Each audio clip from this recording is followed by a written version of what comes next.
মহানগৰী চানমাৰীত অসম নাগৰিক সমাজৰ উদ্যোগত গুৰুত্বপূৰ্ণ বৈঠক বিশিষ্ট বুদ্ধিজীৱী ডক্টৰ হীৰেন গোহাঁইৰ উপস্থিতিত অনুষ্ঠিত হৈছে এই বৈঠকখন বৈঠকত উপস্থিত ডক্টৰ হীৰেন গোহাঁই জন ইংটিকাথাৰ অজিত কুমাৰ ভূঞা ২৬ত বিৰোধী ঐক্যৰ মিত্ৰতা সন্দৰ্ভত আলোচনা কৰা হয় এই বৈঠকত শাসকীয় বিজেপি মিত্ৰজোঁটক পৰাভূত কৰাৰ লক্ষ্যৰে বিৰোধী শিবিৰক সংঘবদ্ধ কৰাৰ প্ৰয়াস নাগৰিক সমাজৰ ইতিপূৰ্বে অসম জাতীয় পৰিষদৰ নেতৃত্বৰে অনুষ্ঠিত হৈছিল প্ৰথমখন বৈঠক বিজেপিয়ে আমাৰ কেনেকৈ ইউনিটি হ'ব পাৰে ঐক্য হ'ব পাৰে গণতান্ত্ৰিক শক্তিবিলাকৰ আমি তাৰ কাৰণে এটা আলোচনা কৰিছোঁ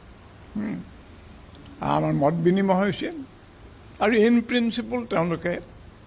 নীতিগতভাৱে ইউনিটিটো প্ৰয়োজন বুলি তেওঁলোকে ভাবে তাৰটো ৰূপটো কি হ'ব সেইটো লাহে লাহে আমাৰ মাজত আলাপ আলোচনাৰ যোগেদি ঠিক কৰা হ'ব কিন্তু বিজেপিক বাধা দিবৰ কাৰণে বিজেপিয়ে যিবোৰ মানুহৰ ভৱিষ্যত ধ্বংস কৰিবলৈ ওলাইছে সকলো মানুহ একেলগে হৈ পেলাই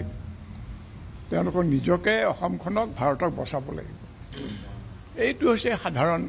জেনেৰেল কথাবিলাক আজি আলোচনা কৰিছোঁ যে আমি যি কোনো মতেই এই বিজেপি চৰকাৰ আমি ইয়াত অসম বা ইণ্ডিয়াৰ পৰা খেদিব লাগিব সেইটো লৈ পেলাই আমি আজি আলোচনা কৰিছোঁ আজি ফাইনেল বুলি কোৱা নাই আমি আলোচনা কৰি থাকিম কিন্তু একমত হয় যে এই বিজেপি চৰকাৰক ডিফিট কৰিব লাগিব ইলেকশ্যনত